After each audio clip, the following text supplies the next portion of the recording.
queridos alumnos, ¿cómo están ustedes? Bueno, vamos a empezar con la clase número 9 del curso de producción de plantines del Centro de Formación Profesional 401, suboficial Omar Santiago Cisneros, de Quequén, Servicio Educativo de la Dirección General de Cultura y Educación de la Provincia de Buenos Aires. Bueno, estoy grabando este podcast en la tarde del viernes, una tarde de un verano anticipado, es sumamente calurosa, pero que bueno, es muy propicia para analizar, plantear y estudiar todas las cuestiones vinculadas a nuestro métier, ¿no es cierto? El métier de las plantas, su cultivo, su cuidado, su apreciación, su valoración.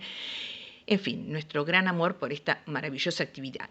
Bueno, como ustedes saben que este es un curso reprogramado porque el curso presencial eran de 3 clases semanales de 3 horas cada una, por más que yo quiera resumir en esta entrega semanal de media hora, tengo tantas cosas para comentarles, muchas de las cuales ya estoy construyendo con ustedes, ¿no es cierto? A pesar de que no tenemos ese contacto que da la presencialidad, que seguramente el próximo curso lo vamos a tener y ahí nos vamos a encontrar, bueno, a veces son demasiado extensos, pero aunque yo le pongo 30 minutos de podcast y les mando por el correo electrónico enlaces y material, les recuerdo, no es para que los lean y los consuman todos en una semana hasta la próxima clase, sepan que están y después en la medida que lo van necesitando, que tienen tiempo, o que la curiosidad de ustedes inagotable siempre los lleva, bueno, van abriendo todo ese material, lo van analizando y ya, como estamos promediando el curso a partir de la clase que viene, nosotros tenemos 20 clases reprogramadas. A partir de la próxima clase, que es la número 10, vamos a empezar con los cuestionarios o las guías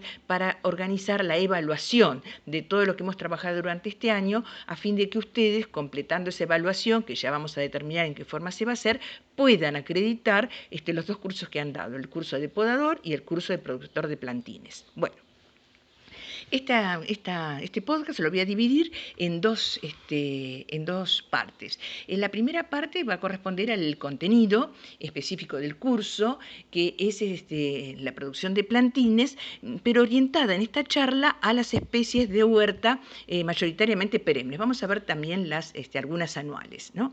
Porque es bien interesante recordar que trabajamos como el concepto de plantín como el estadio inicial de toda especie vegetal, las que van a vivir una sola temporada y aquellas que van a vivir quizá más de un siglo, pero su primera etapa es un plantín y nuestro objetivo es la producción de esos plantines, o sea, que nazcan y se desarrollen hasta el momento de su lugar definitivo, ¿no? Este es el objetivo del curso. Bueno, entonces eso también nos permite una mirada a veces un poco distinta, una vueltita más a esta tarea tan interesante. Con respecto a los plantines de huerta, hemos hecho una pequeña separación. Algunos, los que vamos a nombrar, bueno, se cultivan en la forma que hemos visto, ¿no es cierto? En una primera etapa, en la plantinera, en la bandeja o donde nosotros, o mismo en la tierra, una segunda etapa de repique hasta que tiene cierta fortaleza para el lugar definitivo. Pero hay otros, especialmente los de la huerta, que no ameritan todo o no es necesario todo este trabajo previo porque se pueden cultivar directamente en su lugar de desarrollo. Por ejemplo, en una huerta que tenemos en el fondo de casa, vamos a recordar que todo lo que nosotros estamos hablando está pensado para un emprendimiento en el espacio doméstico urbano, o sea, un emprendimiento de pequeño tamaño, pero recordando siempre que las claves y las condiciones de producción y de desarrollo son las mismas que para grandes emprendimientos. Por eso damos las cosas esenciales, que son básicas y que ninguna producción, más allá de su tamaño, puede soslayar.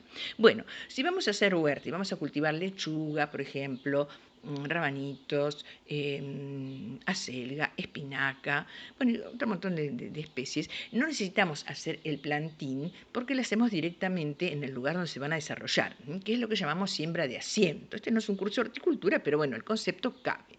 Ahora, hay otras especies, como por ejemplo, tomate, especies anuales en este caso, tomate, pimiento, berenjena, ¿por qué no la albahaca también? Que, bueno, merecen ese paso previo. No lo hacemos en en el lugar donde van a continuar, porque las plantas necesitan cierto espacio, cierto tratamiento previo que aconseja hacer la planta el plantín en el almácigo, desarrollarlo en una etapa intermedia, en una maceta, en un contenedor y después pasarlo a el emplazamiento definitivo. Entonces eso sería la obtención de estos plantines. Desde ya que ustedes van a ver en el mercado que hay plantines de todo tipo. Si ustedes tienen un emprendimiento para venta de plantines, todas las especies pueden hacerse en las instalaciones que tenemos previstas, una instalación provisoria, una bandeja de germinación, macetitas, envases reciclados, se hacen en un lugar y se llevan a cultivar en otro. Pero para un emprendimiento que no está orientado a la venta, nosotros ciertas siembras, como decíamos, zanahoria incluida, remolacha, las hacemos directamente en la quinta, una siembra de asiento, y nos dejamos esta tarea de producción de plantín un poco más elaborada para algunas especies como las que acabo de mencionar. Hablando de especies anuales. Esa es la primera aclaración. Pero tenemos muchas especies de huerta que son especies perennes. Entonces, estas especies sí que bien ameritan tomar el trabajo de hacer plantines y de tener los plantines para colocar en un segundo lugar, que será nuestro o será de quien nos compre los plantines. Entonces, ahí yo les voy a poner el enlace, porque este tema ya lo desarrollé en este mismo curso del año anterior, y entonces les voy a poner el enlace que hay en la plataforma YouTube de la clase número 6 del ciclo 2020, donde se explica cómo producir ciertas especies, de las que les voy a mencionar, muy interesantes, espárragos, alcauciles, ruibarbo, que son especies que merecen rábano picante, las cebollas llamadas de verdeo, la cebolla francesa, el cibulet. Bueno, en la clase número 6 del siglo 2020 lo tienen todo desarrollado con detalle. Es una actividad muy, muy interesante porque tenemos que también por ahí empezar a evolucionar que los cultivos hortícolas no son solamente los anuales, tenemos cultivos perennes, con lo que eso significa que los implantamos una vez y a través de todos los años vamos a tener material para cultivar a partir de ellos o para multiplicar. Y también otra miradita para todas las cuestiones de huerta, de especies anuales o especies perennes, otra miradita es no limitarlas a un cierto espacio, generalmente el espacio del patio de atrás. Son especies que si nos animamos a mirarla tienen un gran valor ornamental, un gran valor para incorporarla en otro espacio, por la belleza de sus follajes, de sus flores, de sus frutos.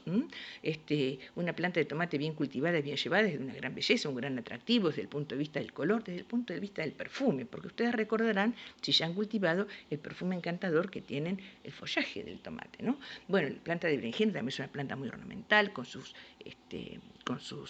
flores que son atractivas, sus frutos negros, ni qué decir de los pimientos en todas sus variedades. Ahí en la clase hay que van a encontrar, la clase número 6 del año pasado, distintas variedades de pimientos que constituyen también un factor muy ornamental. Y los perfumes, yendo por ejemplo al caso en particular de las albahacas, para hablar de especies anuales y especies herbáceas, que aportan no solamente el color de sus flores, de su follaje, sino el perfume, que hacen, el jardín es una estructura compleja, que nos invade los sentidos de distintos lugares. Bueno, muy importante que al momento de estar cultivando, de estar planificando, de estar vendiendo incluso nuestra producción, tengamos en cuenta todas estas variables para armar el relato que va a conformar esa presentación del producto, ¿no es cierto? Que no solamente es un producto transable en el mercado, una simple mercancía, sino que es una creación de nuestra parte. Y eso, nos soluciona a veces las cuestiones económicas, pero también nos regocija el alma, cuestión que no tenemos que perder de vista. Bueno, vinculado también con la producción de especies perennes, les voy a mandar el enlace del cultivo del ruibarbo, especie muy poco difundida, muy poco conocida, pero muy, muy interesante. El video cuyo enlace les mando es un video de INTA, recorran el INTA en la plataforma, porque tiene material extraordinario a lo largo y a lo ancho del país. Este que seleccioné para ustedes, porque es breve y está muy explícito y muy lindas imágenes, es en Tierra del Fuego, pero les aseguro que en Quequén, en la provincia de Buenos Aires, donde estamos haciendo este trabajo, se desarrolla pero con una enorme vitalidad. Bueno, es una planta muy productiva, Se usan, curiosamente, los pecíolos. Los pecíolos, eso es lo que se usa, da un producto gelatinoso que viene, pero maravillosamente bien desde el punto de vista culinario. Se hacen verdaderas exquisiteces, dulce de ruibarbo, tarta de ruibarbo, postres por esa cuestión gelatinosa. Se vende poco en el mercado, en los lugares donde se vende. Ahora estamos avanzando mucho con las ferias. Bueno, no hemos tocado este tema de la comercialización, pero bueno, ya cuando nos encontremos lo vamos a tratar.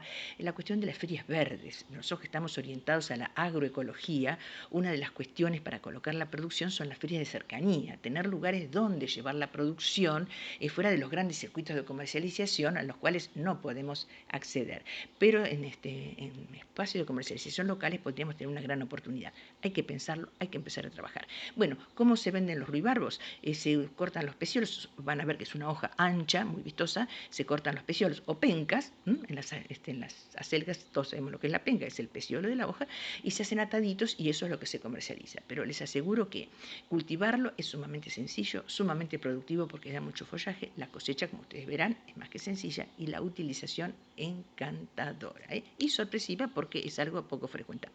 Bueno, esto es lo que los contenidos correspondientes exactamente a la clase de hoy, que va en el podcast, que es la producción de plantines de especies hortícolas anuales y perennes, dentro de la generalidad del curso de producción de plantines.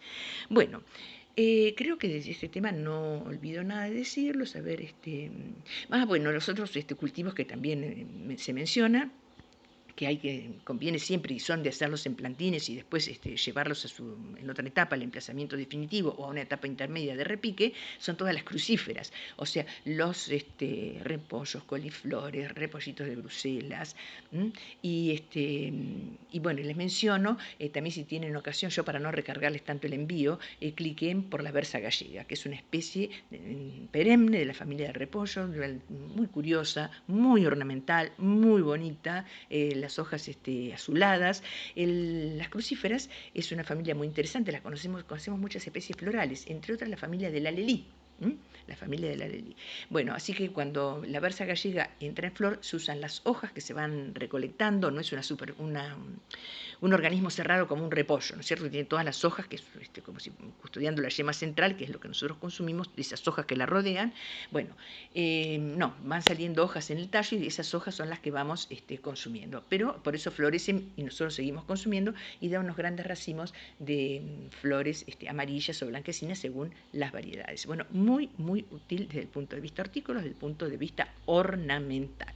Así que bueno, esos serían los contenidos de especies hortícolas anuales y perennes que encajan en el programa del curso de este año. Ya me he utilizado 12 minutos de tiempo de grabación y lo que queda lo voy a destinar a analizar la reunión que tuvimos con muchos de ustedes, la clase presencial que se desarrolló en el Parque Miguel Lilio en la tarde de ayer, el jueves, una tarde de verano de mucho calor, y destaco esto porque ahí pudimos apreciar in situ el papel morigerador de las hojas de los árboles, de todos en general, pero especialmente de los árboles, ¿no? Porque nosotros hemos dicho que para hacer nuestra producción desde una perspectiva agroecológica vamos a tratar de prescindir de todos esos artilugios, esos artefactos, esas instalaciones que facilitan la realización de nuestros cultivos, pero dejan enormes pasivos ambientales, las cuestiones materiales, plásticos, cuerdas, nylon, y las cuestiones a veces más intangibles, que son todos los agrotóxicos que esas instalaciones obligan a usar, porque cuando creamos esos espacios confinados, el soporte de agroquímicos es prácticamente imprescindible. Bueno, entonces, ¿cómo nos manejamos? Con las fuerzas de la naturaleza. Y ya dijimos que el Parque Miguel Lilio en Necochea, si alguien que no es de Necochea está escuchando esta grabación, cuando vengan a nuestra hermosa ciudad, que es una ciudad turística en el sudeste de la provincia de Buenos Aires, bueno, el Parque Miguel Lilio, que está sobre la costa, es una referencia y una visita obligada. Esa enorme extensión de casi 700 hectáreas que están forestadas para fijar la duna, respetando la duna frontal, está equipada con especies que se obtuvieron en en el vivero dunícola, o sea, vivero orientado a producir plantas para ser usadas en la fijación de la duna.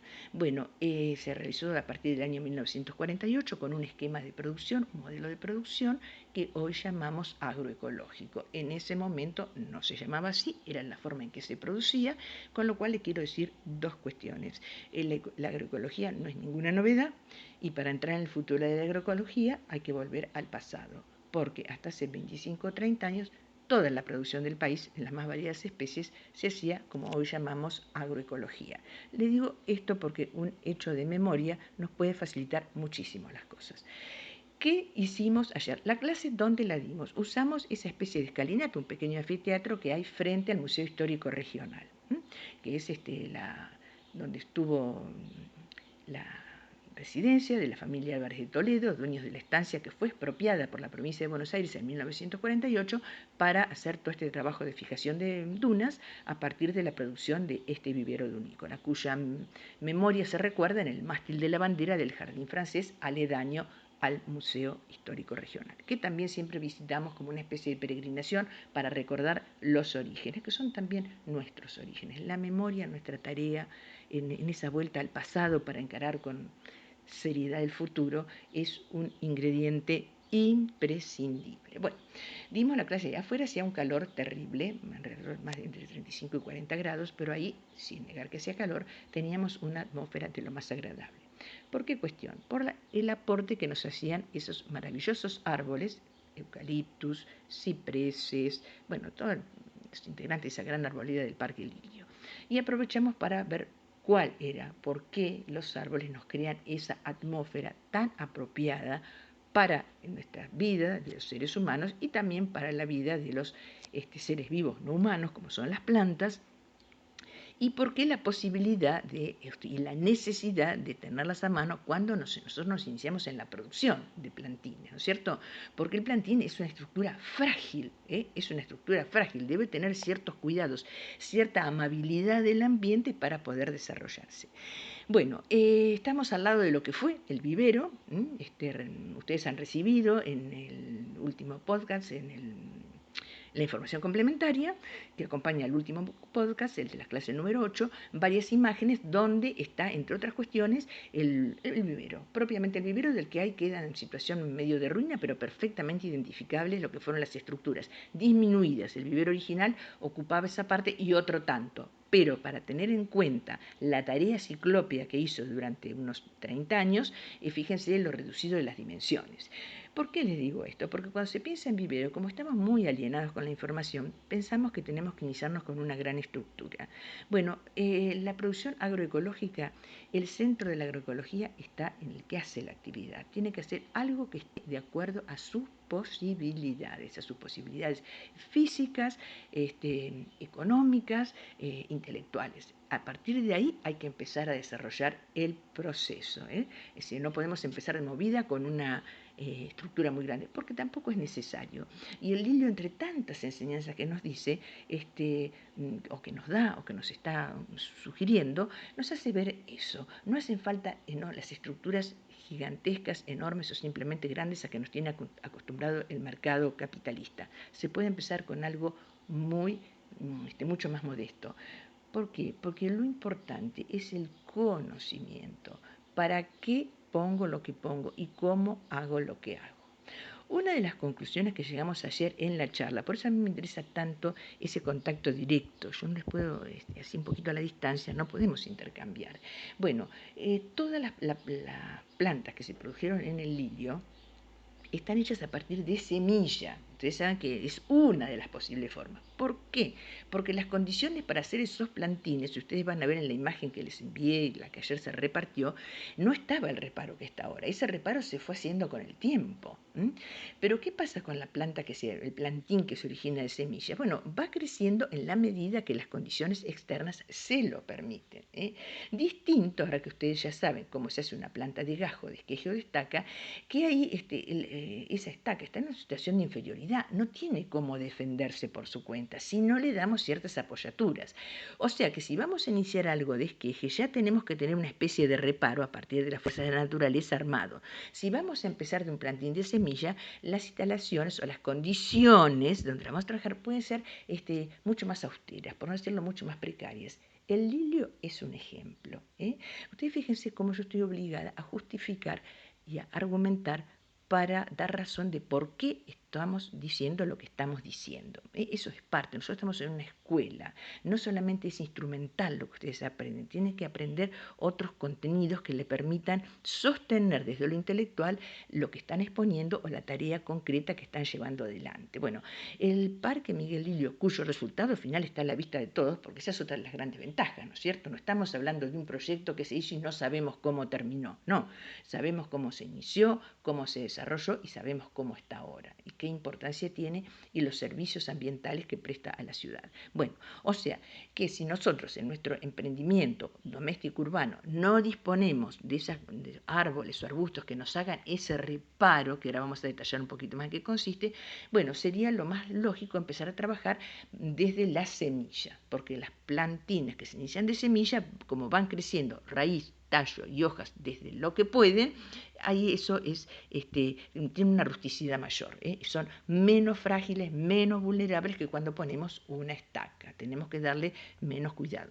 Hay que cuidarlos, sí señor, tenemos que evitar que sufran fuertes vientos, si hay sequía o vientos tenemos que aportar la humedad para ir compensando, si las condiciones de humedad y temperatura son más favorables nos desentenderemos un poco de su atención, vamos haciendo ese diálogo continuo. Bueno, ¿por qué en el lilio estábamos también ayer? En primer lugar, porque estamos debajo de una estructura que en forma mecánica evitaba que los rayos del sol, hicimos la clase entre las 3 y las 5 de la tarde, estaba el sol fuerte, bastante perpendicular, a medida que el sol se va inclinando, la llegada de los rayos es más suave, pero cuando está medio a plomo, como se dice, es fuerte. Bueno, las hojas y las ramas y el follaje en general hacían una barrera física, como si fuese un paraguas, una sombrilla.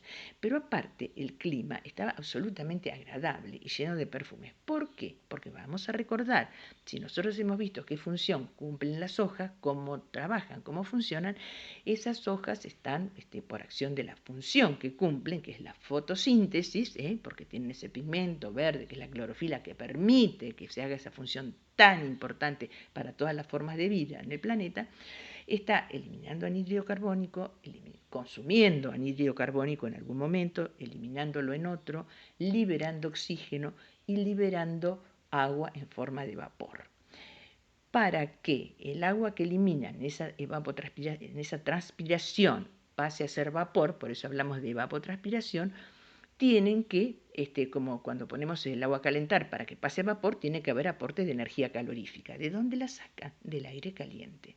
El aire ocupado, por decir así, en evaporar el agua, se va enfriando y ese es el aire fresco que nosotros estamos respirando.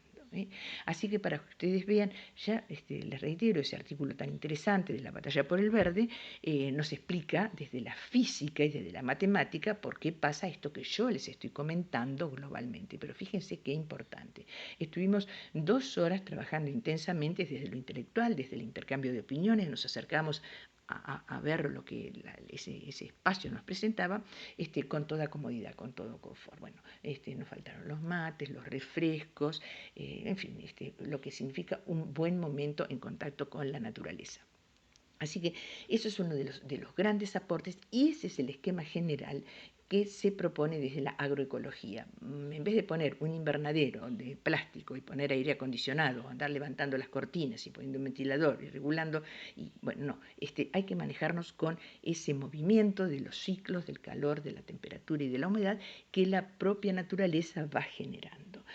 Y bueno, y eso exige conocer cómo está funcionando la naturaleza, por eso el conocimiento es algo más que lo mero instrumental. Hay toda una parte, digamos, abstracta, no tangible, pero que está actuando y que la tenemos que conocer, y por eso desde la escuela, porque nosotros estamos en un centro de formación que es una escuela de los procesos educativos, se da esa visión más concreta.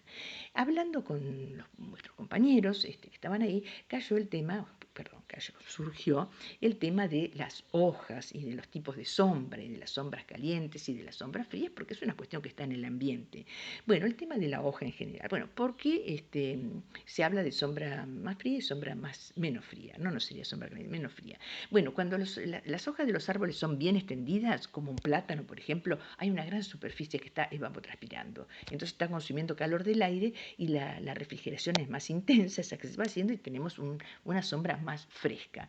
Si las hojas son finitas, como por ejemplo las hojas del pino, tienen menos superficie para evaporar, consume menos calor del aire y bueno, y ese aire no está tan fresco. Las diferencias son mínimas, eso son todas inferencias estadísticas, modelos de simulación que permiten sacar estas conclusiones. Pero bueno, yo les doy una explicación de por qué están esos dichos. Y como estamos nosotros venimos de un curso de podadores, bueno, el tema de las hojas y de las ramas y de a veces las podas inadecuadas que se hacen o el retiro anticipado de las ramas para que las hojas no caigan y para que no tapen las cañerías y bueno, y no hagan suciedad en la ciudad, en esa mirada, bueno, que ya hemos dicho que hay que reconsiderar. Pero voy a esto. Se habla, no sé si lo hemos mencionado nosotros en el curso, por eso ayer la conversación vino bien y yo se los planteo hoy. Bueno, y con esto ya voy a ir cerrando porque está la tarde demasiado abrumadora para estar con tanta charla. Hay árboles o plantas o árboles de hojas limpias y árboles de hojas no tan limpias. No me animo a decir sucias o árboles sucios porque en realidad es un calificativo inmerecido. Los árboles son de una nobleza sin par y todo en ellos es valioso. Pero a los fines de analizar la obstrucción de los caños, canaletas o formación de colchones que ponen las veredas patinosas y producen accidentes, bueno, y todas esas calamidades tan amplificadas que ustedes conocen, podemos agrupar los árboles y su follaje en dos tipos y en función de eso hacer una selección que permita minimizar esto que para muchos no tiene gran importancia, pero para otros son cuestiones descomunales. Los árboles cuyas hojas tienen una lámina grande, y vuelvo al ejemplo del plátano, el plátano que por ejemplo, recuerden, es el que está al perímetro de la Plaza de Ardo Rocha, por eso siempre volvemos a la identificación de las especies. Bueno, cuando caen dejan una gran superficie, hasta que esa hoja se degrada o se la retira, está haciendo interferencia. Un pilón de hojas de plátano hace un colchón grande y tardan en descomponerse, en degradarse, en terminar en un polvillo o en un compost. Si en vez de nosotros considerar un plátano, tomamos por ejemplo una robinia, ¿cuáles son las robinias? Las que están atravesando la ciudad a lo largo de toda la avenida 59, cuajadas de inflorescencias de arvejillas blancas, perfumadas, preciosas. Si van a ver el follaje, son hojas compuestas, como muchas leguminosas, la robinia es una leguminosa, su fruto es una legumbre o chaucha. Las hojas compuestas están formadas por folíolos, que son hojas pequeñas. Si vuelven al libro de botánica, van a ver distintos tipos de hojas, ¿no es cierto? Y ahí van a recordar este concepto que ya hemos visto. Bueno, cuando esas hojas caen, esos folíolos caen, a poco andar termina siendo apenas una serrín, una viruta que hasta la lleva el viento. Y esos son árboles de hojas limpias. Bueno, esa diferencia y esa calificación un poco arbitraria y hasta injusta que estamos poniendo, bueno, viene muy bien a ser tenida en cuenta para programar árboles que estén en sintonía con comunidades poco tolerantes con los árboles, con miradas un poco estrechas que ponen muy en valor ciertas dificultades, olvidando todos los demás beneficios que esos organismos maravillosos nos proponen.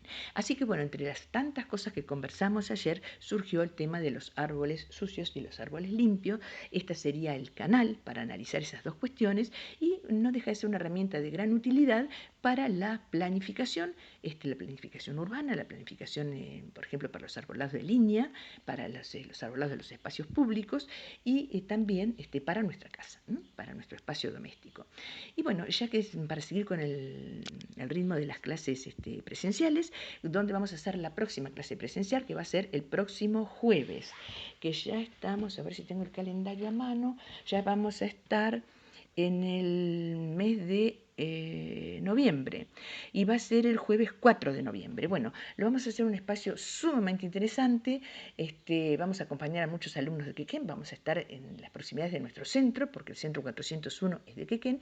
Lo vamos a hacer en la Plaza Hipólito Yrigoyen. Nos vamos a convocar en la Plaza Hipólito Yrigoyen, es la plaza que está en el centro de Quequén, en la parte que llamamos centro de Quequén, calle 517, si van en micro, si van desde Necochea, 517 y 560. En realidad está encuadrado por las calles 517, 519, 560 y 558, frente a la delegación municipal. Nos vamos a reunir en el centro de la plaza, que es sombría, cualquier punto es interesante, donde está el monumento de San Martín, el busto de San Martín, y nos vamos a convocar el próximo jueves a las 3 de la tarde. Bueno, cuestión tiempo. Si el tiempo no acompañara, vamos a hacerla igual, porque estamos a media cuadra de nuestro centro de formación. Así que si no están las condiciones para hacer la clase al aire libre, la vamos a hacer en nuestro centro. De paso lo van a conocer sus autoridades, seguramente nos tomaremos una foto frente a la escuela y ahí completaremos. Si las condiciones del tiempo lo permiten, vamos a ir hasta la orilla del río, vamos a ir hasta el antiguo almacén La Fundadora. Todo está en muy poca distancia, un centro histórico, fundacional de Quequén, un paisaje maravilloso, vistas del río Quequén y del puente colgante envidiables. En fin, vamos a recorrer todo lo que podamos para ir aplicando todos los conceptos que vamos trabajando desde la teoría y sobre todo para ir percibiendo cómo los elementos de la naturaleza, los árboles y los arbustos que forman los cercos. Ayer también veíamos, porque en la imagen del vivero inicial están muy bien trabajados los cercos de Myoporum, vimos cómo se han mantenido a partir del tiempo, no tienen un manejo tan perfecto, pero podría recuperarse. O sea que todo lo que hemos estado viendo desde la teoría lo vamos a ver ya funcionando en composiciones de varias décadas. Incluso otra cosa muy importante, si nos acordamos de mirar la edad de los árboles. Todo lo que voy a llevar una imagen del año 81. Ustedes saben que cuando Necochea cumplió los 100 años, el Greco hizo una edición muy interesante que incluye Quequén, porque hasta el 79 Quequén había pertenecido al partido de Lobería, no entraba en nuestras celebraciones. A partir de esa fecha, sí, en el 81, que fueron los primeros, el aniversario de la ciudad de Necochea, el centenario, hay una imagen de la plaza, yo la voy a llevar para que ustedes vean en esos años, del 30 años, del 81 al 2021, cómo han evolucionado las especies, porque eso para los que estamos en este tema es fundamental. En primer lugar, por el ritmo, porque esas construcciones tan hermosas no se hacen de hoy para mañana, y en segundo lugar, para evaluar cuál es la altura máxima del desarrollo que pueden tener las especies, frente a esa cuestión tan vigente de que hay cuidado, que se van a hacer grandes, que nos van a invadir, bueno, lo que ustedes ya saben. Bueno, queridos alumnos, se me han ido los 30 minutos de grabación y algo más. Les dejo todas esas inquietudes. Consulten el material complementario en el podcast para ver lo que tiene. Ya les dije todo lo que les voy a enviar, la clase del año pasado, la clase número 6 del ciclo 2020 con los contenidos desarrollados, el video de INTA del ruibarbo y bueno, y esto que ustedes tienen ahora. Y bueno, nos encontramos en la próxima clase, que va a ser la clase número 10. Ya vamos a llegar a la mitad del curso. Los espero.